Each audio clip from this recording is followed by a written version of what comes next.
Hello नमस्कार दोस्तों, स्वागत है आप सभी का गुरु एकेडमी के एप्लीकेशन पर। आशा करता हूं कि आप सब बहुत ही अच्छे हैं। एक बार जल्दी से आज के अपने इस प्यारे से सेशन में जुड़ेंगे।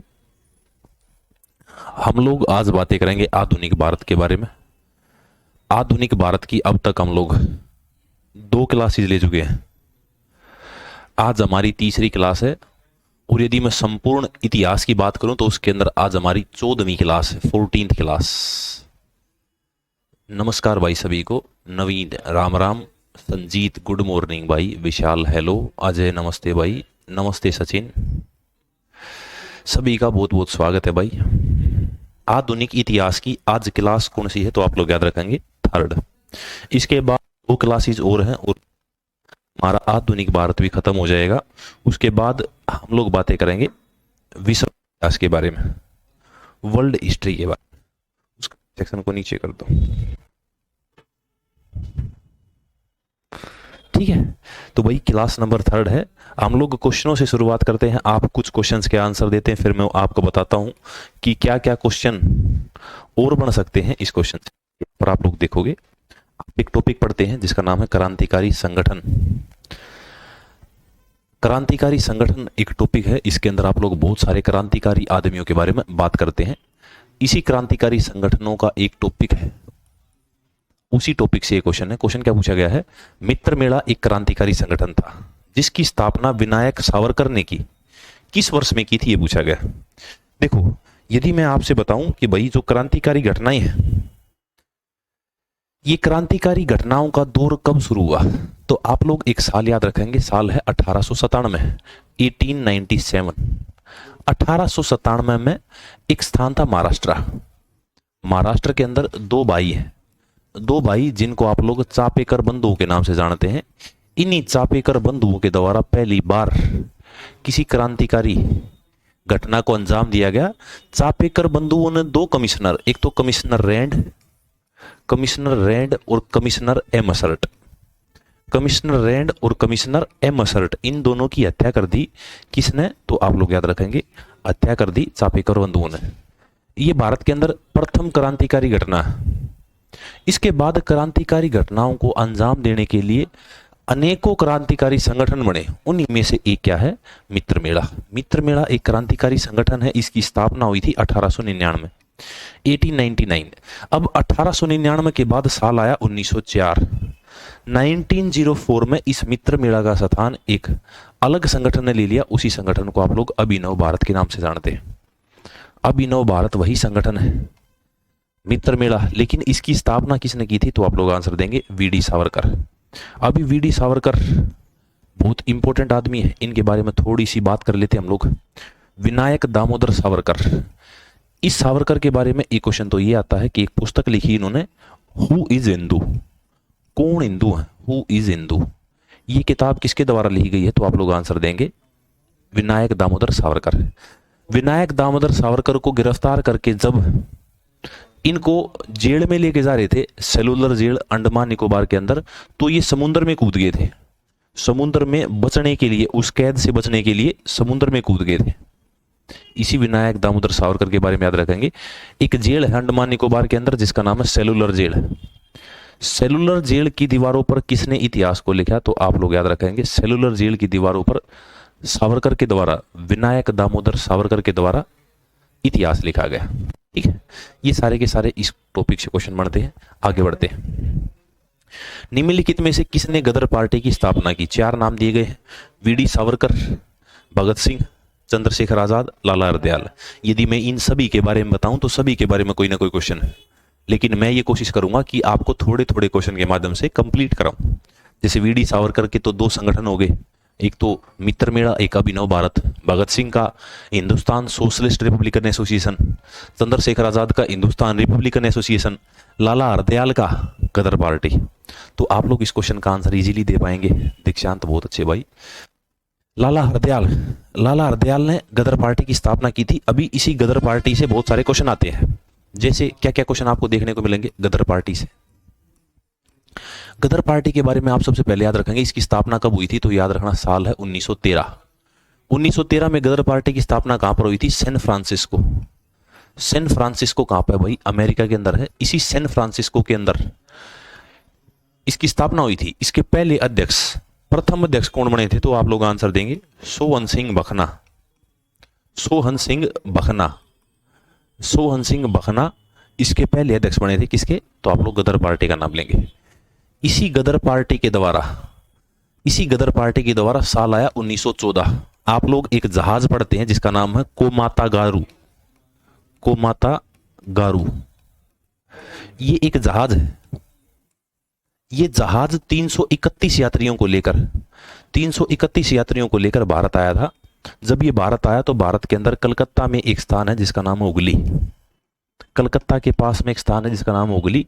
यहां पर आया तो अंग्रेजों के साथ इन 331 यात्रियों ने संघर्ष किया। इस संघर्ष के अंदर 18 व्यक्ति मारे गए, 18 मारे गए और 25 घायल हो गए। 25 व्यक्ति घायल हो गए। ये इसी गदर पार्टी के द्वारा भेजा गया जहाज था। 25 क्या हो गए थे? घायल हो गए थे। ठीक है, इनके द्वारा घटित की गई ये सबसे इंपोर्टेंट घटना। लाला हरदयाल ने किस पार्टी की स्थापना की थी? तो आप लोग आंसर देंगे गदर पार्टी की। ठीक है, आगे बढ़ते हैं नेक्स्ट क्वेश्चन पे। निम्नलिखित में से किसने 1925 में काकोरी ट्रेन कार्रवाई की कल्पना की थी? काकोरी ट्रेन कांड अभी यूपी सरकार ने, योगी आदित्यनाथ जी ने क्या किया? इस काकोरी का नाम चेंज करके, काकोरी ट्रेन कांड का नाम चेंज करके काकोरी ट्रेन एक्शन कर दिया। अभी बात करें हम लोग काकोरी ट्रेन कांड, तो सबसे पहले तो आप लोग याद रखेंगे दो आदमियों के नाम, एक राम प्रसाद बिस्मिल और एक अशफाकुल्ला खान। इन दोनों ने क्या किया था? काकोरी ट्रेन एक्शन की कल्पना की थी। कि मैं काकोरी ट्रेन कांड के बारे में आपसे क्वेश्चंस की बात करूं तो आप लोग 1925 में काकोरी ट्रेन कांड के बारे में बात करते हैं। ये काकोरी ट्रेन कांड कौन सी रेल में हुआ था? तो एक रेलगाड़ी थी जो सहारनपुर जा रही थी, उसी सहारनपुर जाने वाली गाड़ी। काकोरी ट्रेन एक्शन लिखो आप इसको, क्योंकि इसका नाम चेंज कर दिया। पहले हम लोग कांड लिखते थे। यहां पे एक रेलगाड़ी थी जो कहां जा रही थी? सहारनपुर जा रही थी। उस सहारनपुर जाने वाली रेल ने क्या किया? उसमें लूटपाट कर दी राम प्रसाद बिस्मिल और अशफाकुल्ला खान। इस जुर्म में 4 आदमियों को गिरफ्तार किया गया। 4 आदमी कौन कौन है? तो एक तो थे राम प्रसाद बिस्मिल। इनके बारे में हम लोग एक कथन जरूर याद रखेंगे, एग्जाम के अंदर इनसे क्वेश्चन आता है। राम प्रसाद बिस्मिल के बाद आप लोग सेकंड याद रखेंगे अशफाकुल्ला खान। तीसरा नाम आप लोग याद रखेंगे राजेंद्र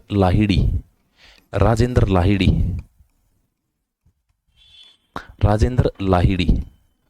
और चौथा नाम आप लोग याद रखेंगे रोशन सिंह। इन 4 आदमियों को गिरफ्तार करके इनके फांसी दी गई थी। इन 4 आदमियों का नाम आप लोग याद रखेंगे। अभी ये चारों आदमी तो हो गए। अभी इन्हीं 4 क्वेश्चन व्यक्तियों से बनता है। जैसे आप राम प्रसाद बिस्मिल के बारे में याद रखेंगे, एक बहुत फेमस कथन आता है। कथन क्या है? सरफरोशी की तमन्ना अब हमारे दिल में, देखना है जोर कितना बाजुए कातिल में। सरफरोशी की तमन्ना अब हमारे दिल में, देखना है जोर कितना बाजुए कातिल में। देखना है जोर कितना बाजुए कातिल में। देखना है जोर कितना बाजुए कातिल में। ये कथन किसका है? तो आप लोग बोलेंगे राम प्रसाद बिस्मिल का। अभी एक शब्द आप लोग अशफाकुल्ला खान से भी याद रखेंगे।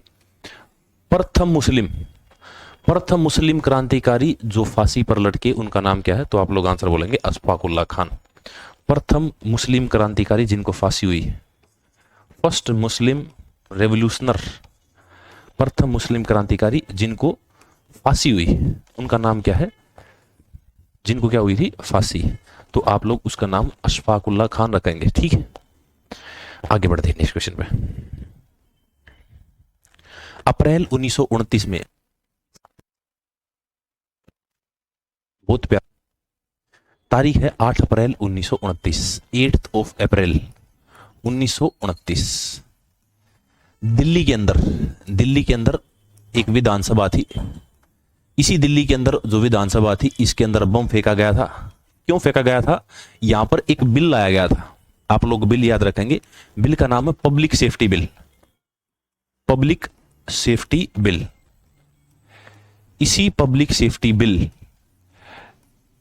को जब इस विधानसभा के अंदर प्रस्तुत किया गया तो यहां पर दो व्यक्तियों, एक भगत सिंह और एक बटुकेश्वर दत्त, बटुकेश्वर दत्त और भगत सिंह ने क्या कर दिया था, बम फेंक दिया था। और यहां पर एक कथन बोला था, कथन क्या बोला था, कथन बोला था कि भाई ये बम किसी को मारने के लिए नहीं, ये बम किसी को मारने के लिए नहीं, किसी को मारने के लिए नहीं, बल्कि अंग्रेजी शासन के बंद कानों को खोलने के लिए, अंग्रेजी शासन के बंद कानों को खोलने के लिए, बंद कानों को खोलने के लिए। ये किसका कथन है, तो आप लोग बोलेंगे भगत सिंह का कथन है। इसी में भगत सिंह की गिरफ्तारी हुई थी भाई, इसी इंसिडेंट में क्या हुआ था, भगत सिंह की गिरफ्तारी हुई थी। इसके बाद आप लोग जानते हैं भगत सिंह को फांसी की सजा दी गई थी।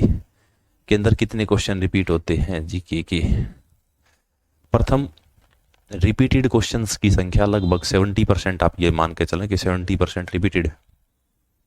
आगे बढ़ते हैं। भगत सिंह, सुखदेव और राजगुरु को फांसी की सजा सुनाई गई थी 7 अक्टूबर 1930, 6 फरवरी 1931, 27 फरवरी 1931 या 23 मार्च 1931। अभी ये क्वेश्चन देख रहे हैं, एक बार जल्दी से आप लोग आंसर देंगे, उसके बाद हम लोग आगे बातें करेंगे।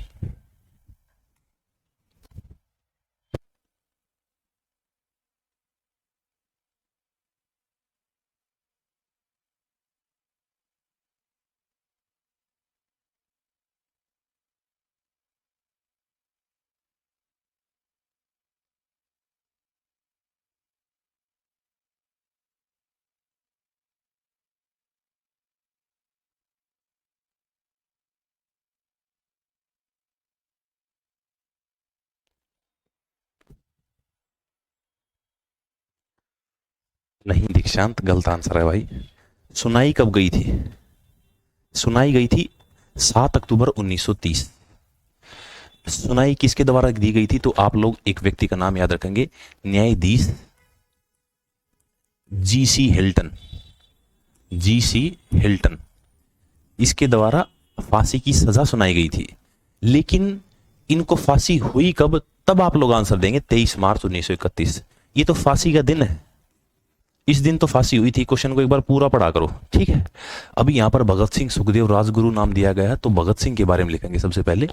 भगत सिंह से क्या क्या क्वेश्चन आते हैं, क्वेश्चन आता है किसको शहीद ए आजम के नाम से जाना जाता है, शहीद ए आजम, शहीद ए आजम के नाम से किसे जाना जाता है, तो आप लोग आंसर देंगे भगत सिंह। इसके बाद क्वेश्चन आता है इनकलाब जिंदाबाद, इनकलाब जिंदाबाद, ये नारा किसके द्वारा किया गया, तो आप लोग आंसर देंगे भगत सिंह के द्वारा। एक क्वेश्चन आता है सैंडर्स की हत्या, सैंडर्स की हत्या किसके द्वारा की गई, तो सैंडर्स की हत्या भगत सिंह के द्वारा की गई। एक असेंबली बम कांड है, असेंबली बम कांड किसके द्वारा किया गया था, तो असेंबली बम कांड में भगत सिंह के द्वारा ही भाग लिया गया था, ठीक है। इसके बाद आप लोग एक क्वेश्चन और याद रखेंगे, क्या क्वेश्चन याद रखेंगे, क्वेश्चन याद रखेंगे भगत सिंह से कि इन्होंने एक पुस्तक लिखी, why I am atheist, why I am atheist. ये पुस्तक किसके द्वारा लिखी गई है, तो आप लोग आंसर देंगे भगत सिंह के द्वारा, ठीक है। भगत सिंह को 23 मार्च 1931 फांसी दी गई थी। भाई सचिन गई थी क्या सर जी, फांसी तो 23 मार्च को दी गई थी फांसी, 23 मार्च 1931, ठीक है। किसी बच्चे की बुलेट वगैरह हो तो उस पर तारीख लिखी हुई है 23 मार्च। जैसे हमारी गाड़ी देखोगे आप लोग, हमारी गाड़ी स्कॉर्पियो, उसके पीछे एक पोस्टर लगवा रखा है, उसमें लिखा हुआ है भगत सिंह 23 मार्च 1931। एक भगत सिंह का फोटो लगा हुआ उसके अंदर, एक कोने में गौ माता का फोटो लगा रखा है। आगे बढ़ते हैं, नेक्स्ट क्वेश्चन। क्रांतिकारी जो हार्डिंग बम कांड में शामिल नहीं था, कौन नहीं था, यहां पर 3 नाम दिए गए, नाम दिए गए हैं, कौन नहीं था। वैसे तो मैं आपको बताऊं, ये जो होर्डिंग बम कांड हुआ था, जो 1912 के अंदर हुआ था, इस होर्डिंग बम कांड में लगभग 13 आदमी शामिल थे, 13 आदमी शामिल थे। इन्हीं 13 आदमियों की मुखबरी कर दी गई थी। मुखबरी क्या, एक सरकारी गवाह बन गया था जिसका नाम है दीनानाथ, दीनानाथ ने सारी बातें बता दी थी कि किस किस व्यक्ति ने बम डाला था, किस किस बनाने वाले थे। तो इस चक्कर में फांसी हुई थी 4 आदमियों को। 4 आदमी कौन है? एक तो थे बसंत कुमार विश्वास, बसंत कुमार विश्वास, इनको फांसी हुई थी, बसंत कुमार विश्वास। एक आदमी है मास्टर अमीर चंद, मास्टर अमीर चंद, मास्टर अमीर चंद, इनको फांसी हुई थी। एक है अवध बिहारी लाल, अवध बिहारी लाल। और एक व्यक्ति का नाम है बाल मुकुंद गुप्त, एक व्यक्ति का नाम क्या है? बाल मुकुंद गुप्त। बाल मुकुंद गुप्त को क्या हुई थी? फांसी हुई थी। ये 4 आदमियों को फांसी हुई थी और इसमें 13 मेंबर शामिल थे। इस सब की गवाही दी गई थी दीनानाथ के द्वारा। ठीक है, तो इनमें से एक आदमी जो नहीं था, तो आप लोग उसको याद रखेंगे, भगवती चरण वोरा। घटना में शामिल कौन नहीं था? तो भगवती वोरा। ओके, बहुत अच्छे भाई, आगे बढ़ते हैं। हिंदुस्तान सोशलिस्ट रिपब्लिकन एसोसिएशन की स्थापना 1928 में हुई थी।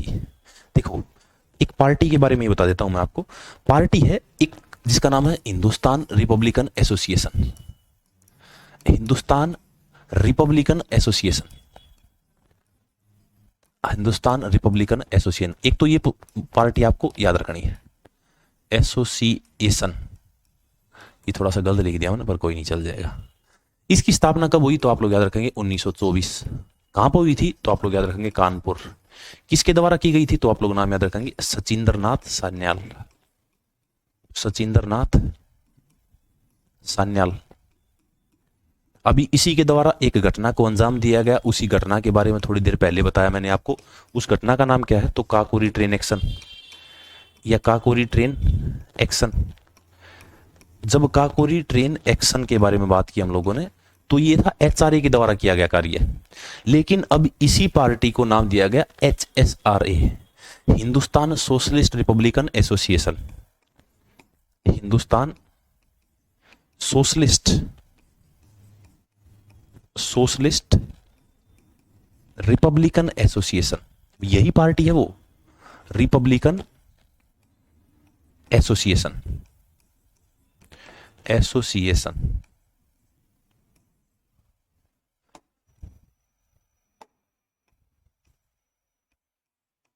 Hindustan socialist republican association. Sir seat में क्वेश्चन क्यों है सर एलडीसी की नहीं है? विशाल, क्योंकि ऐसा पहली बार हो रहा है जब पियोन के एग्जाम्स इस डिपार्टमेंट के द्वारा लिए जा रहे हैं। DSSS भी पहली बार ऐसा कर रही है जब ये क्वेश्चंस ले रही है। ठीक है, तो इसीलिए उसके क्वेश्चन मिलेंगे नहीं। इसके क्वेश्चन लिए थे डिस्ट्रिक्ट कोर्ट ने पिछली बार। ओके, आगे बढ़ते हैं।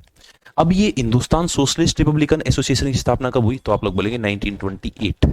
अभी नाम में थोड़ा सा डिफरेंस है। डिफरेंस क्या है भाई? तो आप लोग बोलेंगे डिफरेंस है केवल सोशलिस्ट का। तो इस सोशलिस्ट से एक बात याद रखेंगे, इस सोशलिस्ट शब्द को किसके द्वारा जोड़ा गया था? तो आप लोग आंसर देंगे भगत सिंह के द्वारा।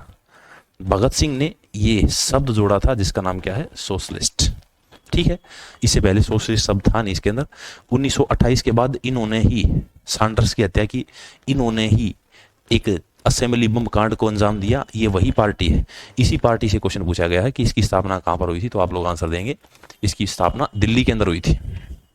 ठीक है, दोनों बातें याद रखेंगे। सैंडर्स के बारे में मैं आपको जब बताऊंगा जब हम लोग लाला लाजपत राय की बात करेंगे। लाजपत राय, तब तक आप लोग केवल 2 बातें याद रखेंगे।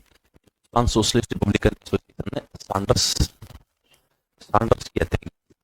एक तो ये बड़ा काम किया था और दूसरा बड़ा काम क्या था? असेंबली बम कांड। असेंबली बम कांड में भी किसने भाग लिया था? तो असेंबली बम कांड के अंदर इसी पार्टी के द्वारा डिस्ट्रीब्यूशन दिया गया था। ठीक है, आगे बढ़ते हैं नेक्स्ट क्वेश्चन में। किस शहर में स्वतंत्रता सेनानी चंद्रशेखर आजाद ने ब्रिटिश पुलिस द्वारा घेरे जाने पर खुद को गोली मार ली? अभी एक व्यक्ति का नाम है, व्यक्ति का नाम क्या भाई? तो चंद्रशेखर आजाद, चंद्रशेखर आजाद। इनका जन्म 23 जुलाई 1907, 23 जुलाई 1907, झाबुआ। झाबुआ कहां पर है? तो आप लोग बोलेंगे झाबुआ है MP के अंदर। यहां पर इनका जन्म हुआ था 23 जुलाई 1907, 1907। इनके पिता का नाम था सीताराम तिवारी, इसीलिए चंद्रशेखर आजाद को चंद्रशेखर सीताराम तिवारी के नाम से जाना जाता है। चंद्रशेखर के पिता का नाम क्या है? सीताराम तिवारी। इनके बारे में अनेकों कहानियां, बहुत सारी कहानियां। सबसे ज्यादा अंग्रेज इन्हीं से डरते थे। अंग्रेज इतने डरते थे, इनके साथ जो भी लोग रहते थे वो लोग अपने आप को बहुत सेफ फील करते थे। ये बहुत पावरफुल थे, शरीर में भी बहुत ताकतवर थे। तो इनको ये पता था, किसी भी दोस्त इसके को, कि ना अगर हम चंद्रशेखर आजाद जी के साथ हैं तो वो अपने आप मर जाएंगे लेकिन अपने दोस्तों को कुछ नहीं होने देंगे। इसका यही उदाहरण हमें कहाँ देखने को मिला? तो यही उदाहरण हमें इलाहाबाद के अंदर देखने को मिला। इलाहाबाद के अंदर हमें क्या देखने को मिला? चंद्रशेखर आजाद अपने दोस्तों के साथ, एक पार्क है जिसका नाम है एल्फ्रेड पार्क। एल्फ्रेड पार्क कहां पे है? तो आप लोग बोलेंगे एल्फ्रेड पार्क है इलाहाबाद के अंदर। इस एल्फ्रेड पार्क में किसी क्रांतिकारी घटना को अंजाम देने के लिए अपने दोस्तों के साथ बैठकर वार्तालाप कर रहे थे। तो इसके किसी दोस्त ने जाकर अंग्रेजों को बता दिया कि चंद्रशेखर आजाद एल्फ्रेड पार्क में। इस पूरे एल्फ्रेड पार्क को अंग्रेजों के द्वारा घेर लिया गया। जब अंग्रेजों ने पूरे एल्फ्रेड पार्क को घेरा तो चंद्रशेखर आजाद के साथ जितने भी साथी थे उन सभी को चंद्रशेखर आजाद ने एक एक करके भगा दिया पार्क से। जब इनके सारे दोस्त चले गए तो ये अकेले बच गए। ऐसा बताते हैं जब ये बंदूक चला रहे थे तो इनकी बंदूक में आखिरी गोली थी और इन्होंने ये प्रण लिया था कि मैं अंग्रेजों की गोली से नहीं मरूंगा। इसी कारण अपनी आखिरी गोली अपने आप ही मार ली। जब अपने आप इन्होंने आखिरी गोली मारी तो चंद्रशेखर आजाद की मृत्यु हो गई 27 फरवरी 1931, 27 ऑफ फेब 1931।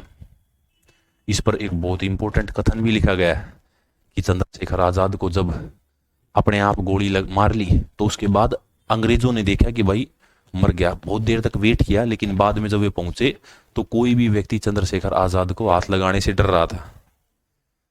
जब चंद्रशेखर को आजाद को हाथ लगाने से डर रहा था तो सारी गोलियां चंद्रशेखर आजाद को मार दी। जब बहुत सारी गोलियां लगी चंद्रशेखर आजाद को तो मेरा तो यह, लेकिन अंग्रेज को हाथ लगा, इसी कारण उन्होंने बहुत सारी गोलियां मारी थी। इसी एल्फ्रेड पार्क का नाम आज चेंज कर दिया गया। आज इसका नाम क्या है? तो आप लोग आंसर देंगे। इसका नाम है आज आजाद पार्क। आजाद पार्क कहां पे है? तो आप लोग आंसर याद रखेंगे इलाहाबाद। एल्फ्रेड पार्क इलाहाबाद, उसी का नाम क्या चेंज हो गया है? आजाद पार्क। आगे बढ़ते हैं। निम्नलिखित में कौन मुख्य रूप से भारतीय राष्ट्रीय सेना का अभिनंग है? इंडियन नेशनल आर्मी इसका अभिनंग। अभी एक व्यक्ति के बारे में और बातें कर लेते हैं जिसका नाम क्या है? सुभाष चंद्र बोस। सुभाष चंद्र बोस।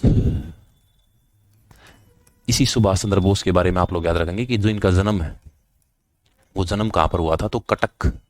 कटक एक स्थान है, कहां पर है? उड़ीसा के अंदर है। कब हुआ था?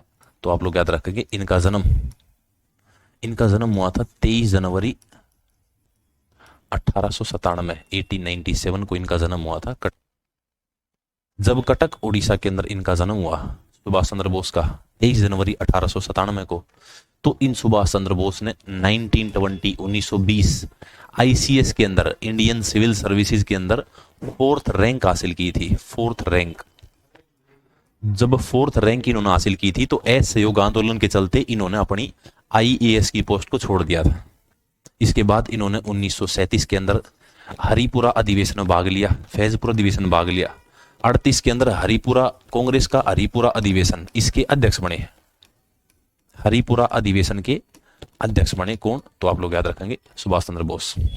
1939 में इन्होंने त्रिपुरी अधिवेशन की भी अध्यक्षता कर दी, लेकिन पट्टाभी सीतारमैया को हराया था। इसके बाद राजेंद्र प्रसाद ने कांग्रेस के अध्यक्ष के रूप में कार्य किया था। कब? तो 1939 में ही इन्होंने एक पार्टी की स्थापना की थी जिसका नाम क्या है? Forward block party. Forward block party.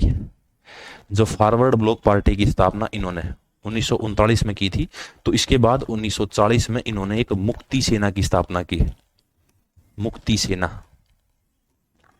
इसके बाद जनवरी 1941 जैन 1941 को क्या हुआ भाई? इनको गिरफ्तार कर लिया। गिरफ्तार कहां पर किया? एल्गिन रोड, कलकत्ता इनका घर है। एल्गिन रोड कलकत्ता के अंदर है, उस एल्गिन रोड कलकत्ता पर इनको इनके घर में ही गिरफ्तार कर दिया था। Elgin Road Calcutta. जब इनको गिरफ्तार किया गया तो ये वहां से भाग गए थे, जियाउद्दीन नामक एक व्यक्ति का भेष धारण करके। जियाउद्दीन का भेष धारण करके जब यहां से भागे तो इसके बाद ये कहां पहुंचे? काबुल। काबुल से कहां पहुंचे? मॉस्को। मॉस्को से कहां पहुंचे? बर्लिन। बर्लिन जो कहां पर है? जर्मनी के अंदर है। यहीं पर इनको एडोल्फ हिटलर के द्वारा, एडोल्फ हिटलर ने एक उपाधि दी। उसी उपाधि को आप लोग किस नाम से जानते हैं? तो उसी उपाधि को आप लोग नेताजी के नाम से जानते हैं। यहीं से इनका नाम क्या हो गया? नेताजी सुभाष चंद्र बोस। ठीक है। इसके बाद इन्होंने किस सेना में कार्य किया? तो आप लोग याद रखेंगे, इन्होंने इंडियन नेशनल आर्मी। देखो ये जो इंडियन नेशनल आर्मी, इसके बारे में हम लोग नेक्स्ट क्वेश्चन बात कर लेते हैं। ठीक है। आजाद हिंद फौज के बारे में यहां बात कर लेंगे। यहां पर हम लोग पाकिस्तान की बात करेंगे। पाकिस्तान शब्द का प्रयोग किसने किया? इससे पहले मैं थोड़ा सा आपको इंडियन आर्मी के बारे में इधर बता दूं, उधर हम लोग पाकिस्तान के बारे में बात कर लेंगे। जैसे अगर मैं बात करूं आईएनए यानी इंडियन नेशनल आर्मी, सबसे पहले तो आप लोग बात याद रखेंगे 1 सितंबर 1942, 1 सितंबर 1942। इसकी स्थापना कहां पर हुई थी? मलाया। मलाया के अंदर किसके द्वारा की गई थी? तो कैप्टन सोवन सिंह। कैप्टन सोवन सिंह, इनके द्वारा इस पार्टी की स्थापना की गई थी। इसके बाद 1942 में ही यानी 43 के जनवरी में इसके अध्यक्ष बने थे रास बिहारी बोस। रास बिहारी बोस इसके अध्यक्ष बने थे। इसका जो स्लोगन था उस स्लोगन को भी याद रखेंगे, एकता वफादारी बलिदान। एकता वफादारी बलिदान किसका स्लोगन है? तो आप लोग बोलेंगे एकता वफादारी और बलिदान, ये इंडियन नेशनल आर्मी यानी आजाद हिंद फौज का एक स्लोगन है। इसके बाद इसके अध्यक्ष कौन बने? तो इसके बाद इसके अध्यक्ष बने थे 1943 में, 1943 में सुभाष चंद्र बोस। जब सुभाष चंद्र बोस इसके अध्यक्ष बने तो यहीं से सुभाष चंद्र बोस बहुत ही फेमस हो गए थे, क्योंकि इन्होंने एक नारा दिया था जिसका नाम है दिल्ली चलो। क्वेश्चन आता है दिल्ली चलो का नारा किसके द्वारा दिया गया था? तो आप लोग सुभाष चंद्र बोस को याद रखेंगे। इस आईएनए के अंदर रिफॉर्म्स किए गए थे। इन्होंने अपने नाम पर एक सुभाष ब्रिगेड बनाई थी, सुभाष ब्रिगेड, एक नेहरू ब्रिगेड, सुभाष ब्रिगेड, इसके बाद एक नेहरू ब्रिगेड,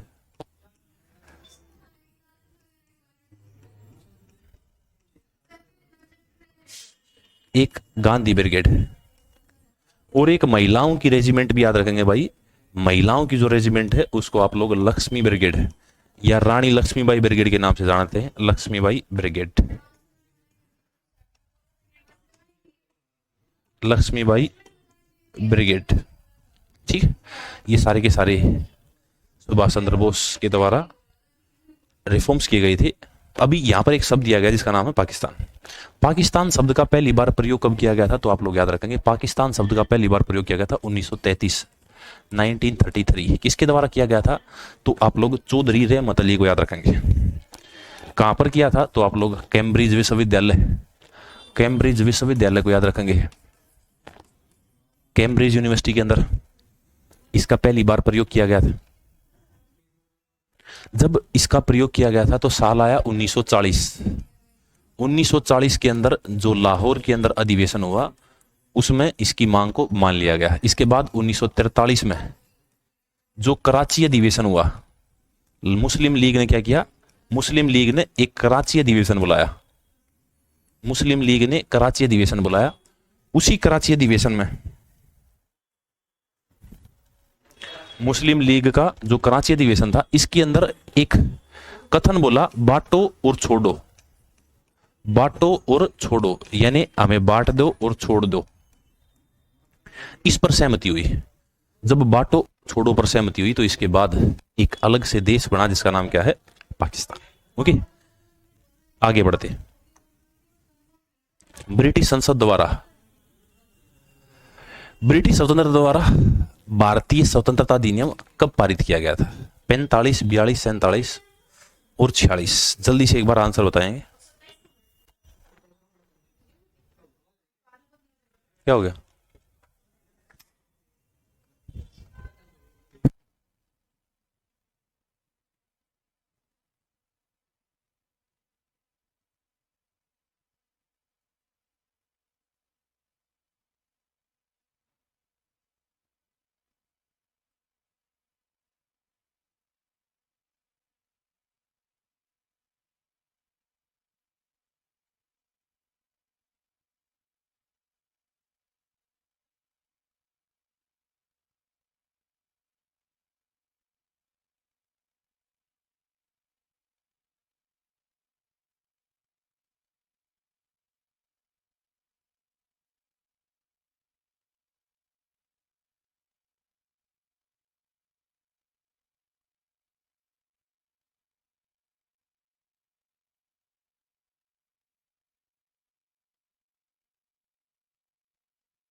भारतीय स्वतंत्रता अधिनियम के बारे में बात की हुई भाई, यहाँ पर आप लोग याद रखेंगे ये आया था 1947। ठीक है, 1947 तो आप लोग याद रखेंगे 3 जून 1946, 3 जून 1946 को इसकी बातें चली, लेकिन इसको साल 1947 में तारीख है 15 जुलाई, 15 जुलाई 1947 में इसे पेश किया गया। कहां पर? तो इसका नाम था भारतीय संविधानता अधिनियम, भारतीय संविधानता अधिनियम, भारतीय संविधानता अधिनियम, इस रूप में इसे पेश किया गया। पेश किया गया तो कहां पेश किया गया? House of Commons. House of Commons ये इंग्लैंड की संसद का निचला सदन है, house of Commons, house of Commons, इसके अंदर पेश किया गया। इसके बाद तारीख आई 16 जुलाई, 16 जुलाई 1947 को इसे हाउस ऑफ लॉर्ड्स में पेश किया गया। इसी भारतीय संविधान अधिनियम को हाउस ऑफ लॉर्ड यानी कि जो इसका उच्च सदन है उस हाउस ऑफ लॉर्ड्स में इसे पेश किया गया। इसके बाद 18 जुलाई 1947, 18 जुलाई 1947 को ब्रिटिश सम्राट के द्वारा, ब्रिटिश सम्राट ने इस पर हस्ताक्षर किए और ये एक कानून बन गया। ठीक है, वो साल कौन सा है? तो आप लोग याद रखेंगे 1947। और इसके बाद वॉइस नहीं आ रही, क्या आ रही है अब? इसके बाद भारत को आजादी मिली भाई, आजादी मिली आपको पता है 14 अगस्त 1947, 14 अगस्त 1947 को एक देश बनाया गया जिसका नाम क्या है? पाकिस्तान। और 15 अगस्त 1947 को एक देश बनाया गया जिसका नाम क्या है? भारत। इस तरीके से दो देशों को आजाद करके अलग अलग देशों के रूप में प्रभावी किया गया। आगे बढ़ते हैं नेक्स्ट क्वेश्चन पर। बंगाल का पहला गवर्नर जनरल कौन था? बहुत सारे बनेंगे, देखो मैं अभी आपको बता देता हूं। जैसे आप लोग याद रखेंगे बंगाल का पहला गवर्नर, सबसे पहले क्वेश्चन पूछेगा बंगाल का प्रथम गवर्नर। तो आप लोग बंगाल का प्रथम गवर्नर का आंसर क्या लगाएंगे? तो बंगाल का प्रथम गवर्नर है रॉबर्ट क्लाइव, रॉबर्ट क्लाइव। लेकिन ये कब से कब तक रहा? ये पोस्ट जो है ना गवर्नर की पोस्ट, ये गवर्नर की जो पोस्ट है ये रही थी 1757 में प्लासी का युद्ध हुआ था। इसके बाद साल 1773 तक ये गवर्नर की पोस्ट चली थी, गवर्नर की। इसके बाद इस गवर्नर की पोस्ट को बड़ा कर दिया गया, इसको किया गया बंगाल का प्रथम गवर्नर जनरल। अगला क्या याद रखेंगे? बंगाल का प्रथम गवर्नर जनरल, बंगाल का प्रथम गवर्नर जनरल। इस गवर्नर जनरल पोस्ट के बारे में आप लोग याद रखेंगे ये कब तक रही? तो 1773 से लेकर 1833 तक इस पोस्ट को रखा गया। ठीक है, अब बंगाल का प्रथम गवर्नर जनरल कौन बना? तो आप लोग यहां पर देख पा रहे हैं उसका नाम लिखा हुआ भाई, नाम क्या है? तो वारेन हेस्टिंग्स, प्रथम गवर्नर जनरल। इसका आंसर ये हो जाएगा वारेन हेस्टिंग्स। क्या बने? वारेन हेस्टिंग प्रथम गवर्नर जनरल बने, वारेन हेस्टिंग्स। लेकिन इस पोस्ट को भी चेंज कर दिया गया। इस पोस्ट को किस में चेंज किया गया? तो आप लोग याद रखेंगे बंगाल के प्रथम गवर्नर के बाद एक गवर्नर बना भारत का, भारत का प्रथम गवर्नर जनरल, प्रथम गवर्नर जनरल। जब ये बात भारत पर आई तो ये पोस्ट 1833 से लेकर और 1857 तक रही, 1857 तक। भारत का प्रथम गवर्नर जनरल कौन बना? तो आप लोग आंसर देंगे Lord William Bentinck, Lord William Bentinck. इसके बाद भारत पर किसके द्वारा रूल किया गया? तो इसके बाद भारत पर वायसराय के द्वारा रूल किया गया। अगला क्वेश्चन आप लोग देखेंगे भारत का प्रथम वायसराय, भारत का प्रथम वायसराय। जो ये वायसराय पोस्ट है ना ये रही 1858 से लेकर और 1947 तक, 1947 तक। प्रथम वायसराय कौन बना? तो आप लोग आंसर देंगे लॉर्ड कैनिंग, कैनिंग प्रथम वायसराय बना था। इस तरीके से आप लोग इन पोस्टों को याद रखेंगे। ठीक है, आशा करूंगा मेरी बातें समझ में आई होंगी। थोड़ी बहुत बातें और हैं वो उनको मैं आगे लिख दूंगा, आगे चलते हैं। वेल्लोर का विद्रोह किस गवर्नर जनरल के समय हुआ? सबसे पहले तो वेल्लोर एक स्थान है, कहां पर है? तो आप लोग बोलेंगे वेल्लोर जो स्थान है ये वेल्लोर तमिलनाडु के अंदर है। तमिलनाडु, तमिलनाडु के एक अंदर एक स्थान है वेल्लोर। यहां पर क्या हुआ था भाई? साल है 1806। 1806 में यहां पर प्रथम सैनिक विद्रोह हुआ था। प्रथम सैनिक विद्रोह, जैसे आप लोग 1857 का विद्रोह पढ़ते हैं, कुछ कुछ ऐसा ही है। प्रथम सैनिक विद्रोह हुआ था, ये टीके को लगाकर, पगड़ी को लेकर, इसको लेकर हुआ था। प्रथम सैनिक विद्रोह किसके समय हुआ था? तो आप लोग याद रखेंगे 1805 से 6 एक व्यक्ति थे जिसका नाम है जॉर्ज बार्लो। जॉर्ज बार्लो के समय यह घटना घटी थी। ठीक है, जॉर्ज बार्लो। अभी यहां पर थोड़ा और पढ़ाने का प्रयत्न करूंगा मैं आपको। देखो, एक क्वेश्चन आता है स्वतंत्र भारत का प्रथम गवर्नर जनरल।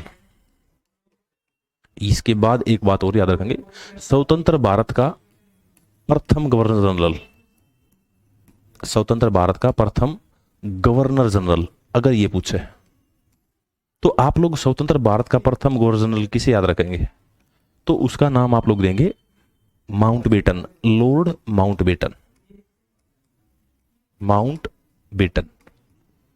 लेकिन वहीं आपसे पूछे स्वतंत्र भारत का अंतिम गवर्नर जनरल, स्वतंत्र भारत का अंतिम गवर्नर जनरल, स्वतंत्र भारत का अंतिम गवर्नर जनरल, गवर्नर जनरल, तो आप क्या आंसर देंगे? तो आप लोग आंसर देंगे सी राजगोपालाचारी, चक्रवर्ती राजगोपालाचारी, चक्रवर्ती राजगोपालाचारी। ये बहुत इंपॉर्टेंट क्वेश्चन है भाई, चक्रवर्ती राजगोपालाचारी। इनकी पोस्ट कब तक एग्जिस्टेंस में रही? तो इनकी पोस्ट को खत्म किया गया 24 जनवरी 1950। 24 जनवरी 1950 को ये पोस्ट खत्म कर दी। ये जो पोस्ट थी इस पोस्ट को खत्म कर दिया गया। जब ये खत्म हुई तो इसकी जगह एक नई पोस्ट एग्जिस्टेंस में आई। तारीख क्या है? तो आप लोग याद रखेंगे 26 जनवरी 1950। 26 जनवरी 1950 को एक नई पोस्ट बनाई गई, किसकी? तो आप लोग बोलेंगे राष्ट्रपति की। राष्ट्रपति की पद, राष्ट्रपति की पोस्ट को बनाया गया। जी, आगे बढ़ते नेक्स्ट क्वेश्चन पे। प्रेस के मुक्तिदाता के रूप में किसे जाना जाता है? यहां पर 4 नाम दिए गए हैं, Lord Metcalfe, Lord Minto, Cornwallis, Dalhousie. तो आप लोग याद रखेंगे लॉर्ड मेटकॉफ को प्रेस का मुक्तिदाता बोलते हैं, क्योंकि पहले एक प्रेस एक्ट आया था जिसका नाम vernacular press act. Vernacular press act को खत्म करने का काम किया गया था इसके द्वारा, इसी कारण इसको लिबरेटर ऑफ द प्रेस बोला जाता है। अभी हम लोग कुछ गवर्नर जनरल के बारे में बात कर लेते हैं, जैसे यहां पर हम लोग बात करते हैं कॉर्नवालिस के बारे में। ठीक है, लॉर्ड कॉर्नवालिस। वैसे तो लॉर्ड कॉर्नवालिस का आप लोग कार्यकाल पढ़ते हैं, लॉर्ड कॉर्नवालिस, इसका कार्यकाल क्या पढ़ते हैं भाई? तो इसका कार्यकाल है 1785 से लेकर और 1793, 1793, 1793। क्या क्या क्वेश्चन आते हैं? एक तो क्वेश्चन आता है रैयतवाड़ी व्यवस्था, रैयतवाड़ी व्यवस्था के जन्मदाता भारत के अंदर कौन है? तो आप लोग याद रखेंगे रैयतवाड़ी व्यवस्था लॉर्ड कॉर्नवालिस के द्वारा लगाई गई थी। इसके बाद क्वेश्चन आता है महालवाड़ी व्यवस्था, महालवाड़ी व्यवस्था ये किसके द्वारा चलाई गई थी? तो आप लोग याद रखेंगे कॉर्नवालिस के द्वारा। इसी महालवाड़ी व्यवस्था से आप लोग और क्या बात याद रख सकते हैं? महालवाड़ी व्यवस्था से आपको याद रखना है कि इसके पिता, महालवाड़ी व्यवस्था के पिता का नाम है हाल्ट मैकेंजी। हाल्ट मैकेंजी क्या है? इसके पिता है, हाल्ट मैकेंजी इसके पिता है महालवाड़ी के। ठीक है, अभी कॉर्नवालिस के बारे में ये 2 बातें आप लोग याद रखेंगे। वैसे कॉर्नवालिस के बारे में हम लोग इसी को नागरिक सेवा का जनक बोलते हैं, नागरिक सेवा का जनक। इन्होंने आईसीएस की स्थापना की थी 21 अप्रैल 1793। इसी लॉर्ड कॉर्नवालिस के बारे में हम लोग सेना पढ़ते हैं। सेना जैसे भारत के अंदर पहली बार राजस्व पुलिस, राजस्व पुलिस और राजस्व विभाग, और राजस्व विभाग इसकी स्थापना भी किसके द्वारा की गई थी? तो आप लोग आंसर क्या देंगे, राजस्व पुलिस और राजस्व विभाग की स्थापना लॉर्ड कॉर्नवालिस ने की थी। ठीक है, ये इंपॉर्टेंट क्वेश्चन है, लॉर्ड कॉर्नवालिस से खत्म किया था, लेकिन इसी को सबसे पहले संशोधित किया गया था। एक आदमी आया था, मैं आपको इसकी पूरी स्टोरी भी देता हूं प्रेस के बारे में। एक आदमी आया था जिसका नाम है वेलेजली। इस वेलेजली ने क्या किया, इस वेलेजली के द्वारा भारत में प्रेस पर प्रतिबंध लगा दिया गया। प्रेस पर प्रतिबंध, उस प्रेस के प्रतिबंध को खत्म किया था भाई इसने। इस प्रेस के प्रतिबंध को भी वर्नाकुलर बोला गया। इस प्रेस के प्रतिबंध को चार्ल्स मेटकोफ के द्वारा, इस व्यक्ति का पूरा नाम है चार्ल्स मेटकोफ, इस चार्ल्स मेटकोफ ने इसको प्रतिबंधित कर दिया था। तो इसी कारण हम लोग इस चार्ल्स मेटकोफ के बारे में पढ़ते हैं। ठीक है, आगे बढ़ते हैं। भारत में जनगणना पहली बार अंतर्गत शुरू की गई थी, किसके शासनकाल में, Lord Lawrence, Canning, Cornwallis, Lord Mayo. अभी प्रेस के बारे में बात की, अभी हम लोग बात करेंगे सेंसस, जनगणना। जनगणना भारत के अंदर पहली बार लॉर्ड मेयो के समय 1872 में हुई थी। इसी लॉर्ड मेयो ने भारत के अंदर एक कृषि विभाग की स्थापना की थी। कृषि विभाग की स्थापना की थी किसने, लॉर्ड मेयो ने। कब की थी, 1872। इसी के बारे में आप लोग एक बात याद रखेंगे, इसने मेयो कॉलेज की स्थापना की थी। मेयो कॉलेज की स्थापना कहां पर की थी, तो आप लोग बोलेंगे मेयो कॉलेज की स्थापना अजमेर के अंदर 1872 में। कहां पर की थी, तो आप लोग 1872 में कहां याद रखेंगे, अजमेर। अजमेर के अंदर मेयो कॉलेज की स्थापना भी मेयो के द्वारा की गई। अभी यहां पर कॉर्नवालिस हो गया। एक दो गवर्नर के बारे में और बात कर लेते हैं, जैसे बात कर लेंगे वारेन हेस्टिंग्स के बारे में। वारेन हेस्टिंग्स, वारेन हेस्टिंग्स का कार्यकाल क्या भाई, तो 1773 से लेकर 1784, 1784 तक इसका भारत के अंदर शासनकाल है। एक तो इसके समय क्या क्या इंपॉर्टेंट घटनाएं घटी। 1780 में प्रथम समाचार पत्र जिसका क्या नाम है, तो आप लोग बोलेंगे इसका नाम है बंगाल गजट। बंगाल गजट किसके द्वारा चलाया गया था, तो आप लोग नाम याद रखेंगे, जेम्स ऑगस्टक हिकी। जेम्स ऑगस्टक हिकी, इसके द्वारा भारत के अंदर प्रथम समाचार पत्र प्रस्तुत किया गया था। ये वारेन हेस्टिंग्स के टाइम की घटनाएं हैं। ठीक है, वारेन हेस्टिंग्स बहुत इंपॉर्टेंट है भाई, इसके बारे में हम लोग पॉलिटी में पढ़ेंगे। आगे बढ़ते हैं। सहायक संधि की प्रणाली किसके द्वारा तैयार की गई थी, सहायक संधि के बारे में पूछा गया। 4 नाम दिए गए हैं, वेलेजली, डलहौजी, कैनिंग और रिपन। रिपन के समय हम लोग पढ़ते हैं, रिपन को ही स्थानीय स्वशासन का जनक बोलते हैं। स्थानीय स्वशासन का जनक किसे बोलते हैं, तो आप लोग स्थानीय स्वशासन का जनक याद रखेंगे, लॉर्ड रिपन को। एक क्वेश्चन इसी से पूछता है कि भाई भारत के अंदर प्रथम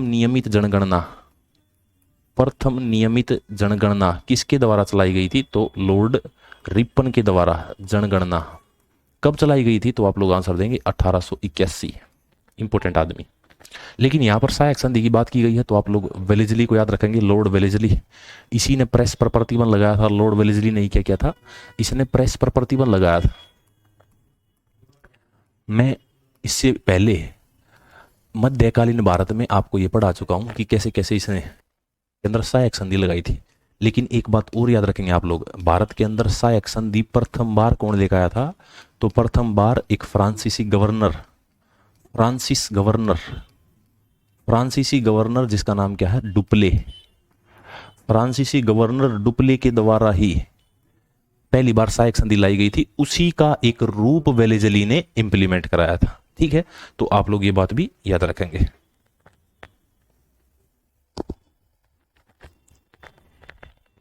एक व्यक्ति के बारे में, वारेन हेस्टिंग्स के बारे में बात कर रहे थे हम लोग। वारेन हेस्टिंग्स से एक और क्वेश्चन याद रखेंगे। इसके टाइम पर 1784 के अंदर Asiatic Society of Bengal, Asiatic Society of Bengal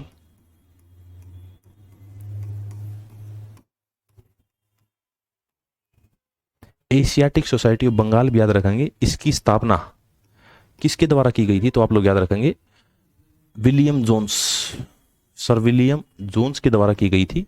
जब विलियम जोन्स ने इसकी स्थापना की थी, तो मैंने बताया था इस समय भारत के गवर्नर कौन थे, तो वारेन हेस्टिंग्स ही थे, उन्हीं के समय हुआ था। ठीक है, आगे बढ़ जाते हैं नेक्स्ट क्वेश्चन पे। और एक दो आदमी बच तो नहीं गए कोई भी। सती प्रथा पर प्रतिबंध कब और किस गवर्नर द्वारा लगाया गया? एक आदमी के बारे में बात करेंगे जिसका नाम क्या है, तो उस व्यक्ति का नाम है Lord William Bentinck. Lord William Bentinck. इसका कार्यकाल क्या है? 1828 से लेकर और 1835 तक ये भारत के अंदर रहा था भाई, एज अ भारत का गवर्नर भी और बंगाल का गवर्नर भी। इसने क्या किया था? 1829 में सती प्रथा को प्रतिबंधित किया था। सती प्रथा,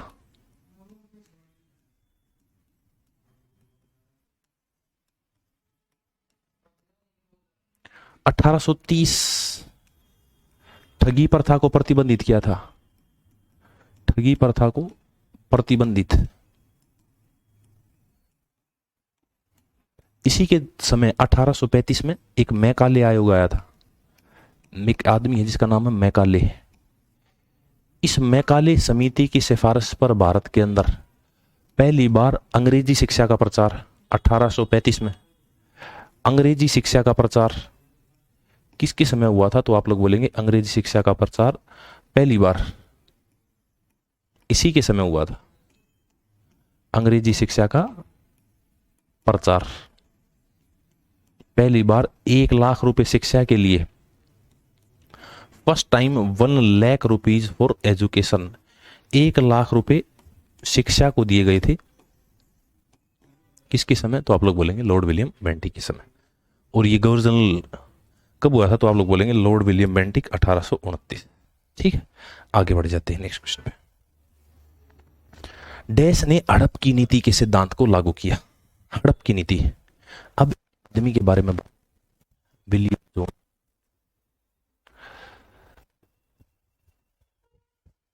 इसके बाद बात करेंगे भाई हड़प की नीति। एक आदमी है जिसका नाम क्या है? लॉर्ड डलहौजी। बहुत सारे क्वेश्चन आते हैं लॉर्ड डलहौजी से, अभी डलहौजी के बारे में बात करेंगे। लॉर्ड डलहौजी, इसका शासनकाल क्या है? इसका शासनकाल है 1856। 1856 तक, 1856। कहां से लेकर? 1848 से लेकर 1848 से 1856। भारत के अंदर प्रथम रेल किसके द्वारा चलाई गई? तो आप लोग बोलेंगे लॉर्ड डलहौजी के द्वारा। इसी लॉर्ड डलहौजी के समय हड़प की नीति चलाई गई थी, लेकिन एक इंपोर्टेंट याद रखेंगे, वुड डिस्पैच अधिनियम कब आया था? तो आप लोग बोलेंगे 1854। किसके समय आया था? डलहौजी के समय आया था। इसी डलहौजी ने क्या किया था भाई? सार्वजनिक सेवा निगम की स्थापना की थी। सार्वजनिक सेवा निगम, इसी के द्वारा टेलीग्राफ सेवा की शुरुआत की गई थी। टेलीग्राफ सेवा की शुरुआत भी किसने की थी? डलहौजी ने। ठीक, डलहौजी के बारे में ये बात याद रखेंगे। हड़प की नीति मैं आपको पढ़ा चुका हूं भाई। हम लोगों ने सत्ता, संबलपुर, जैतपुर, अवध, नागपुर, करौली ये सारे के सारे पढ़े थे। वो हड़प की नीति के तहत ही आए थे। आगे बढ़ते हैं। एम्प्रेस ऑफ इंडिया एक्ट का मूल नाम क्या है और इसे कब लागू किया गया था? इंपॉर्टेंट क्वेश्चन है, एक बार जल्दी से आप लोग इसका आंसर देंगे। एम्प्रेस ऑफ इंडिया, ये क्या, किसके द्वारा लागू किया गया था?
इसका रिजल्ट आ गया क्वेश्चन मिनट का।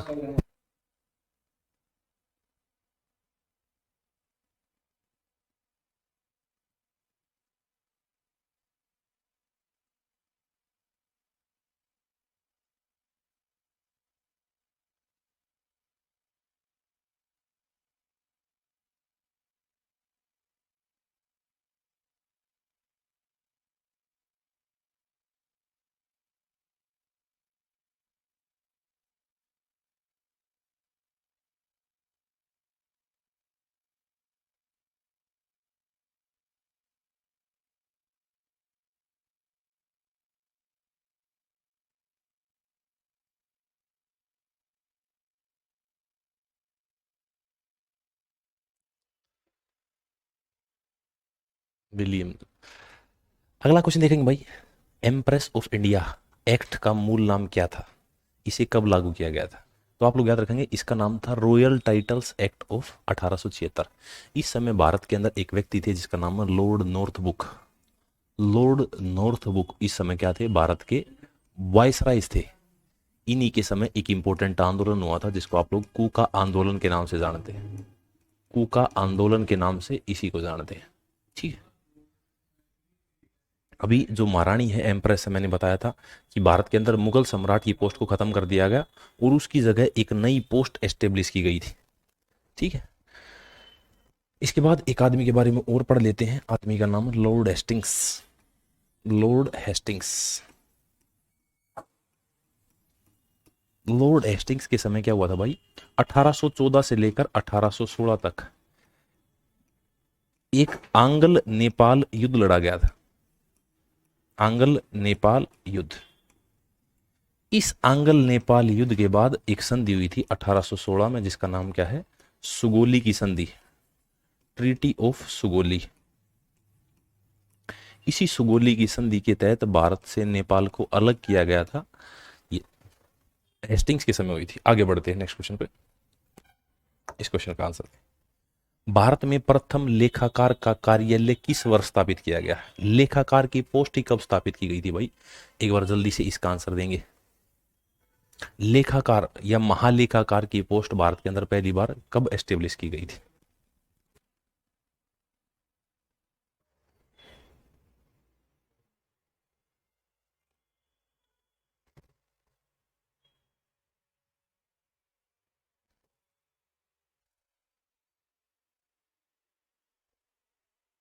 याद रखेंगे भाई लेखाकार की पोस्ट कब ऐड की गई थी, 1558। इसके बारे में मैं आपको बता चुका हूं। 1857 के विद्रोह के बाद भारत के अंदर एक एक्ट आया था, उसी को आप लोग प्रोक्लेमेशन लेटर या घोषणा पत्र बोलते हैं। उसी घोषणा पत्र के अंदर बहुत सारी पोस्टों का जिक्र किया गया था। घोषणा पत्र के अंदर ही एक पोस्ट का जिक्र किया गया था, स्टेट सेक्रेटरी यानी राज्य सचिव। इस पोस्ट को बनाया गया था, इन्होंने बोला था मुगल सम्राट का जो पद है वो मुगल सम्राट के पद को खत्म किया जाता है। मुगल सम्राट का जो पद था उसको समाप्त किया गया। ठीक है, इसको समाप्त कर दिया। अभी एक दो गवर्नर और बच गए जो इंपॉर्टेंट है, वैसे तो इनके बारे में मैं आपको पढ़ाऊंगा आगे, लेकिन इसके बाद एक गवर्नर वायसराय बना जिसका नाम है लॉर्ड कैनिंग। इस लॉर्ड कैनिंग के समय ही ये एक्ट आया था। इसको 1856 से लेकर 1862 तक पढ़ते हैं हम लोग। इसके समय एक इंपॉर्टेंट घटना घटी थी।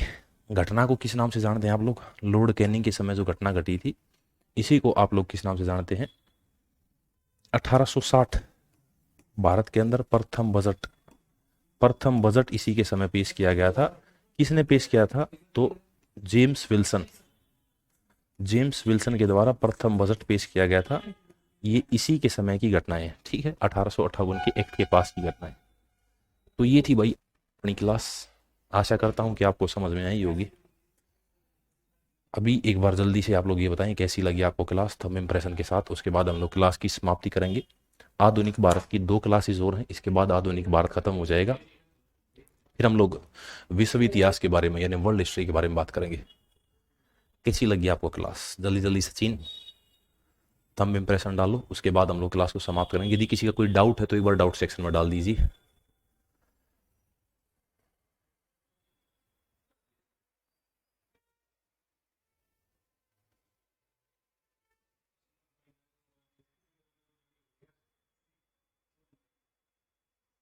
ओके सर, ओके जी, एक्सीलेंट, नाइस। ठीक है भाई, आप सभी का आज हमारे साथ जुड़ने के लिए बहुत बहुत धन्यवाद। और बातें हम लोग करेंगे नेक्स्ट क्लास के अंदर। आज की क्लास को यहीं पर समाप्त करते हैं।